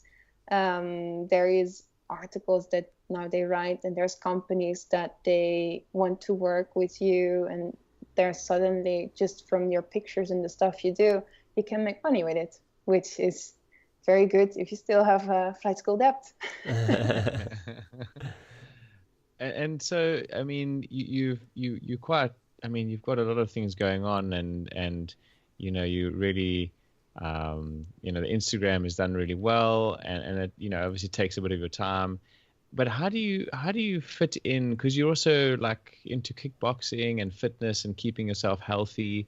How do you actually manage to like fit that in when it sounds like it's pretty hectic and busy and frenetic? How do I still keep the Instagram with that? No, sorry. How do you keep like time to like for workouts? What kind of workouts are you doing? Like, how do you fit them in when you're traveling a lot? Yeah, it's funny because one of the journalists, they wanted to know a little bit about what I do for sports, and then that became very big in other articles, and now I'm described as a fitness guru by so much. And I just like sports, and yeah, so I just plan the workouts. I know my roster. I know when I'm gonna fly, when I'm gonna be off, and sports is very important to feel right mentally and just feel comfortable in your skin. So I just plan, and I know this night, if they say let's go for dinner, I'm like, okay, yeah, but either at this time or at this time, because at this time I have my workout. So and sometimes you miss out then, but yeah, I'm training with a personal trainer in Barcelona, which is amazing. That's one of the luxuries that I allowed myself. And then there's a good amount of outdoor classes that they organize here. Like last night, I went boxing. Tonight, I'll do a boot camp at the beach. Now there's a lot of time. So I make up a little bit for the fact that it was a bit on the lower side for the last weeks. And I missed it. So now, like yesterday, I did both the training with the trainer, and then in the evening boxing. And then, it's a bit more than usual now. But I also feel that at the end of this year, I will move to Hong Kong. Maybe we get to that topic later. But yeah. I feel then there's going to be a really intense period of studying loads. And I think then the exercise is going to go down a bit. So I feel like I'm already preparing a little bit for that stage now. Yeah. You live in such a great city. Barcelona is just, there's almost no excuse not to exercise there, like going running along the beach or cycling. Exactly. It's just so great. Yeah, I think I really got into sports. I've been sporty also when I'm in university and through the pilot studies. But really when I moved, initially I was living in Girona. That's where I did my training with this company. And there I met people that were into mountain biking and running and all kinds of different things. And they were so active, and that inspired me. I also got a mountain bike, and I joined them for road biking and everything. So that was all new sports for me. And I realized that it's very social as well to do it like that, not just to go to the gym, but all these outdoor sports. So yeah, Barcelona is very inspiring for that. There's so many people that every evening you can join whatever exercise class you want, and you chip in a few euros. And I really like to train with a trainer, because I cannot push myself so much. I need someone to do that. So just, Barcelona is actually going through a lot of change right now. Yes. Do you count yourself Catalan or Spanish, or do you have any inclination towards one of them? This is not my battle at all, of course. I'm just an expat here. I have several Catalan friends that are very passionate about the topic, but I also have a lot of Spanish people in my environment that are very much against this. And there's also Catalans that are also against it. So for me, it's very, I try to be quite neutral. Careful to state a certain opinion, because I don't have the history of growing up as a Catalan person. I can have my idea of what I think independence would mean. or what the result would be, which I think will not be a good one. Yeah. But yeah, I cannot say, oh, you're a stupid, small-minded person for wanting independence, or totally. Yeah, I think it's a very emotional thing for these friends of mine that really are in favor of it. It's a very emotional thing, and I don't know if it happens in the end that they will benefit from it, but you know, it's their battle, and I have to stay out of it and respect. Totally, yeah. I think it's always important to, sometimes just err on the side of caution when it comes to politics and those side of things, and especially if you like you said, you're not born there, you know, you don't. Yeah. You it's not like in your blood. You don't kind of you don't have that. So. Well, that's interesting. So sorry, I just want to go back a little bit to the Instagram, because you know that's a massive thing for people right now that are trying to grow businesses and whatnot. Mm-hmm. What was like the turning point for you? You know, say, I don't know, because you know everyone kind of starts with a few hundred followers, whatever. Was there like all of a sudden or was it just slow progress? Yeah, I think last winter when I got the first companies that, like, without any real marketing or conscious thinking about it, I had gone to, I don't know, 15 or 20,000 followers at one point, and that's when the first companies approached me to send me some designer backpack or something. If I would make a picture, then I could keep it. Crazy. So I thought that, wow, this is awesome. I get cool stuff for being out there. And then I started to realize I can maybe be more conscious with what I post and what kind of message I send out there, and try to grow it. And then a few articles came out, you know, if a journalist spots you at one point and they're like, oh, wow, I love your account, and then a few articles came out just about my account and about me, and then bam, in a day you have 3,000 extra followers. So then these articles, then it goes really fast. Wow. And then comes the first time that you get actually paid for it, and now it's fun to see where this is going. I mean, now I'm talking with you guys. It's also through Instagram. I was on Dutch television this summer. There was a girl following me and my boyfriend for a couple of days, my life in Barcelona and as a pilot, and it became on the Dutch TV, and my grandma could see me on TV all of a sudden.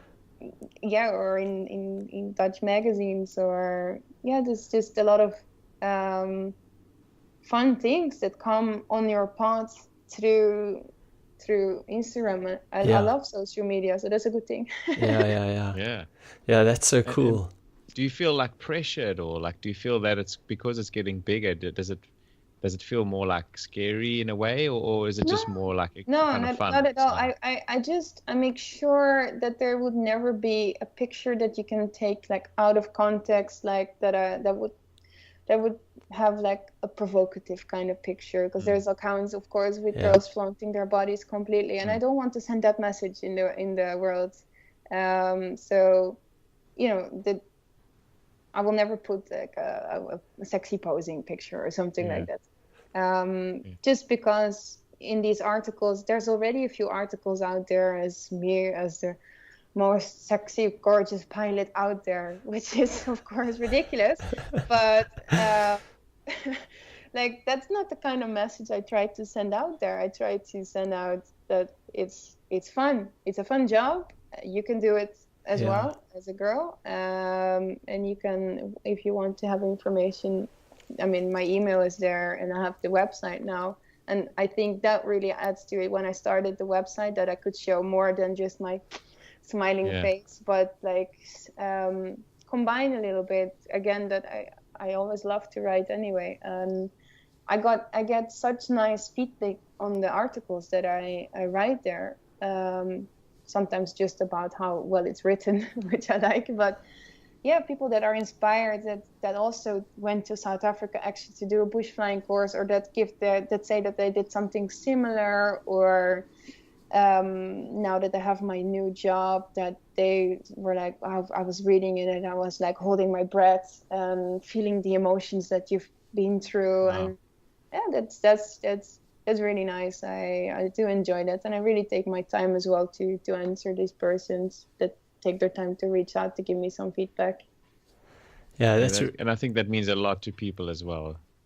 Yeah, sometimes they're like, I can't believe that you replied, or it's funny because some people have been following me now for 2 years and commenting and sometimes sending a message, and they feel like they get to know you, and there's now like thousands of people that know about my next career step, and that they're like almost excited to see this picture. That's at least what they say. And did you start yet? And it's amazing, and you deserve it. And it's nice, it's sweet. That's the beauty of this kind of thing, is that you can, I mean, I think people genuinely do get excited. Like, you know, you get to live vicariously through someone else a little bit. Yeah. And get to experience something that you might never want to even necessarily in real life, but kind of like a little bit of an idea of, wow, how cool is that? And, you know, it's just, you get to live a little bit through that person, which is, I think, really cool. Yeah. Yeah. I think there's now quite a lot of persons doing that. Yeah, that's true. I mean, I also follow a few accounts of other female pilots, for instance, or travelers that I don't know, but almost you feel like you know this person in the end. And I met a few people actually through Instagram, which has been fantastic, and they became friends. So yeah, for me it's a really positive app. Yeah. It's so interesting. Opens some doors. Yeah, for sure. I mean, that's so cool. You know, there's like two sides to the coin. Like lots of people like, oh, they're against social media and whatever. But I think, you know, it depends on how you use it and what you use it for, that it can be a great thing. And it's quite funny how you almost, well, you do, like you form relationships with these people that you've never met, and they're like completely other side of the planet, which is cool. That's a really great thing about technology these days. So what sort of like collaborations are people coming to you with? You know, any really cool, interesting ones that you're allowed to talk about, or? Oof.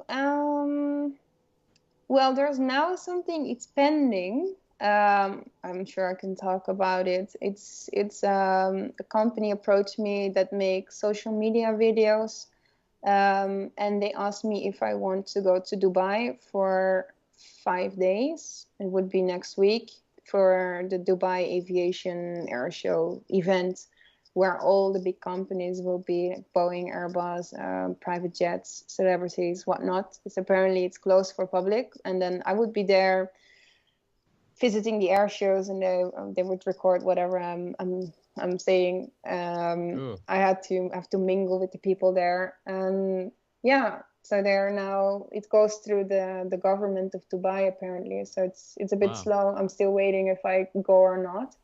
But I mean, such a thing that comes on my path through Instagram, that I might be there for a couple of days. They fly me in there, and then the accommodation, plus I would get salary, of course. That they asked me that I had to give a price. So wow.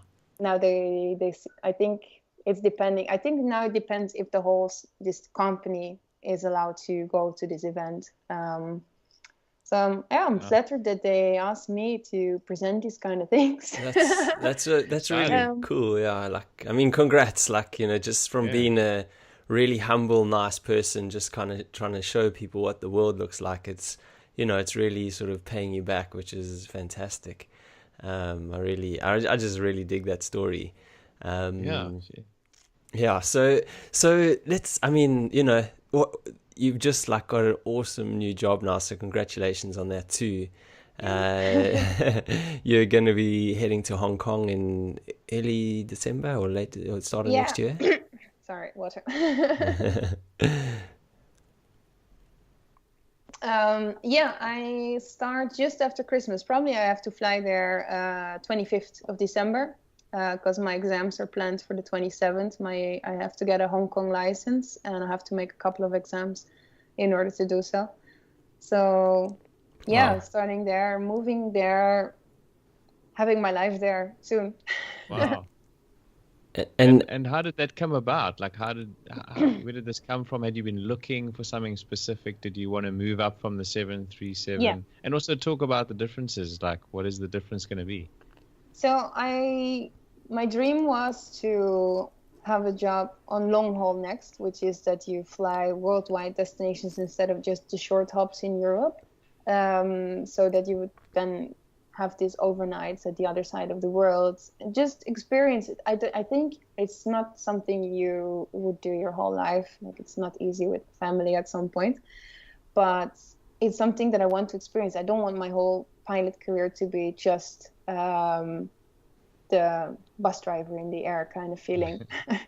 So, and I wanted to work for a proper airline, like not low cost, with a good reputation. And this airline, I already applied there immediately after flight school. I never heard anything.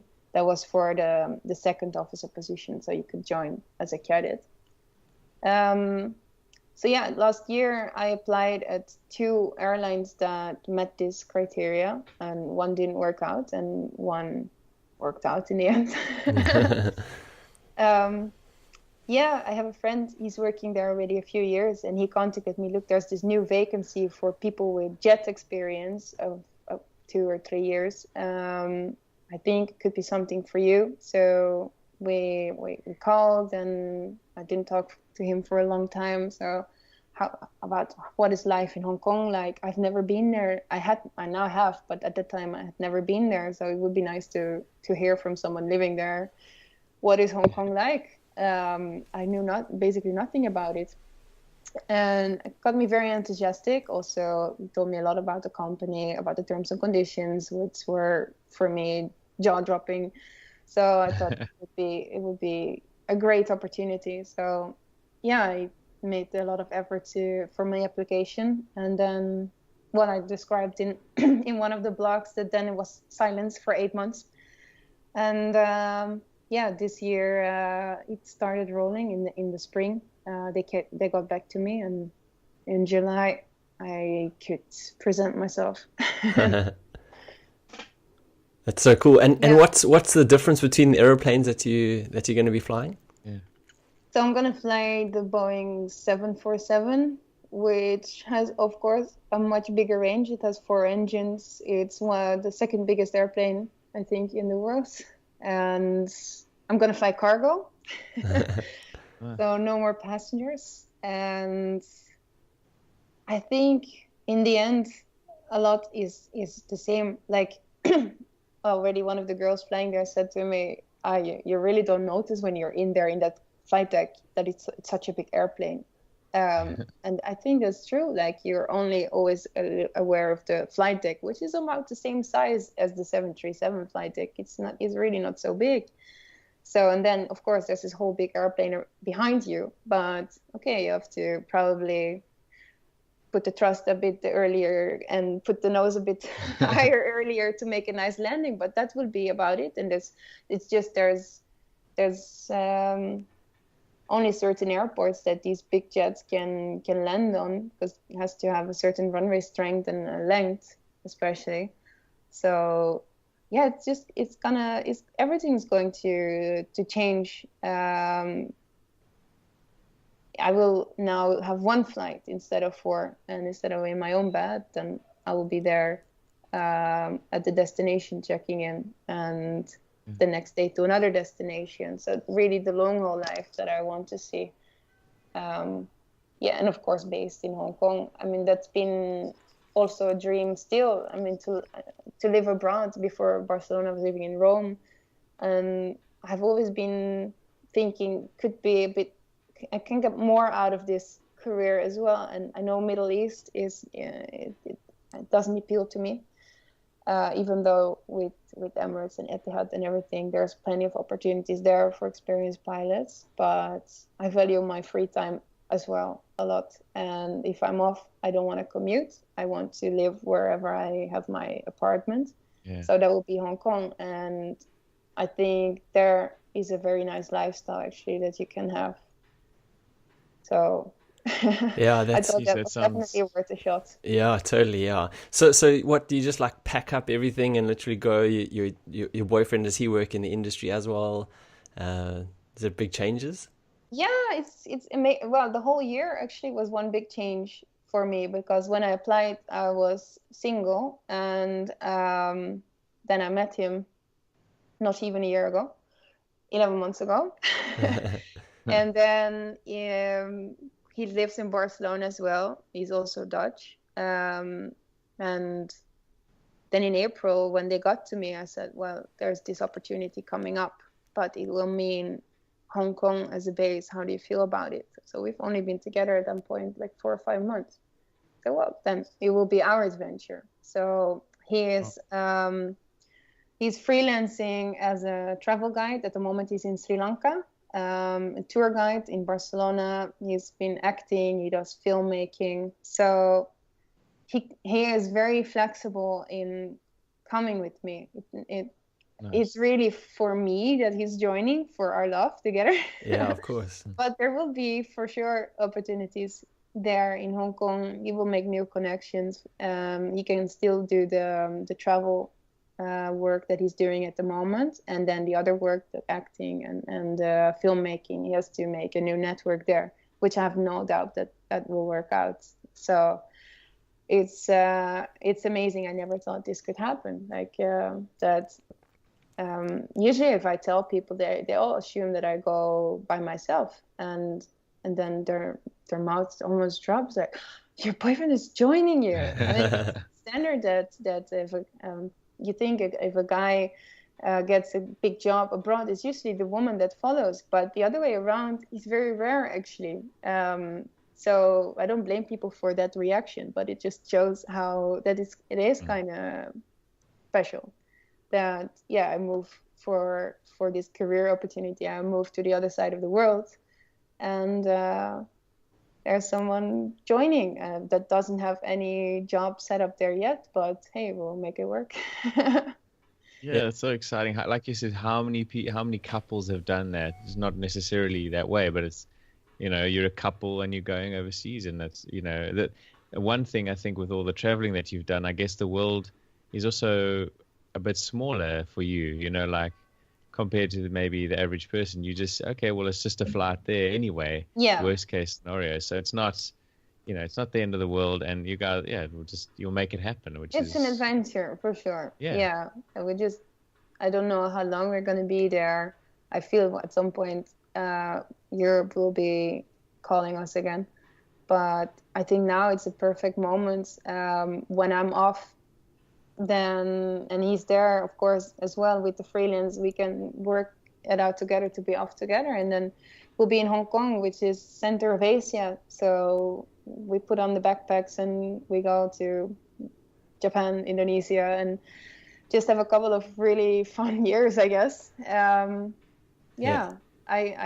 very excited for it. I think it's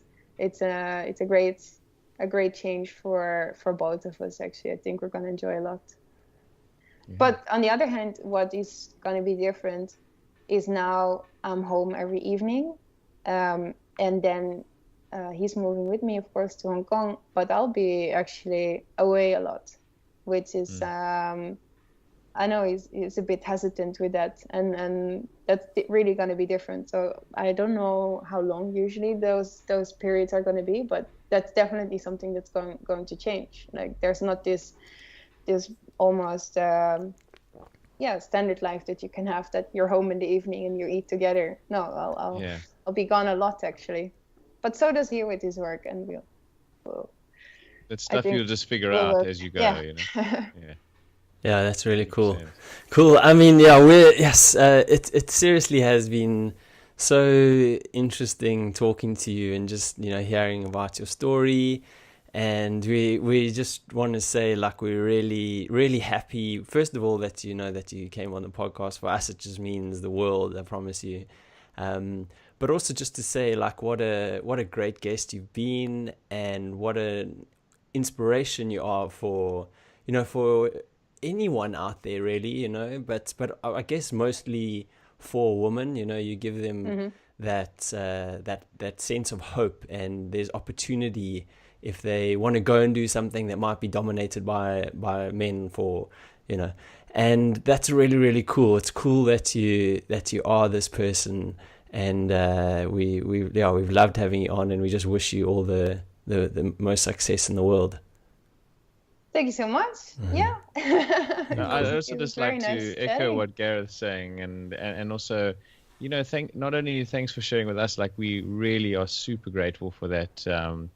And it's been a really great chatting to you, for all the reasons that Gareth said, but also thanks for just being so open and sharing, like on your platforms, like people can engage with you. You've been super engaging with people, and that just makes it, it's just such a positive net result with all of that, and so thanks so much for that as well. And we just want to wish you guys so much of the best for your move, and we'll be obviously following you guys and seeing how it all goes. And just thanks again, and we'll make sure that if you could just let us know where our listeners can find you and get hold of you and follow you. Good. Yeah, I like all the compliments you just gave. It really touches me. It's very nice. Thank you also then for following along. And if you're ever in person in Hong Kong, of course, let's meet in person. Totally. Sounds great. So maybe you could, before we go, like just let us know, let our listeners know where they can actually, they can get hold of you and follow you. Yeah, of course. So on Instagram, my name there is Fly with Eva, one word, Fly with Eva. And there it will also state my website, which is flywitheva.com. And there they can email me as well. There's a direct button to send me an email. And whoever makes the effort to reach out, for sure, they will get a reply. Cool. That's so nice of you. Yeah, cool. Well, thank you once again. And, you've been ridiculously human, that's for sure. And and we will definitely, hopefully have you on again in the future to understand how the rest of this journey's gone. Oh, that would be great. Yeah. That's really cool. Cool. All right, cool. Thank you. So we'll just stop the audio and stuff now. Just stop the recording, yeah. All right. Wow, that was long, eh? It went quick, eh? Okay, and so now I have to save it first before. Yeah, make sure you save it, Cool stuff. Well, thank you so much, and we wish you all the best, and hope you have an awesome day. We really appreciate all the time you gave us. So good night to you, and good day to you. Much. Thank you very much. Okay, cool. Take care. Thank you, See guys. you soon. Bye. Thanks, Cheers. Bye. Bye-bye.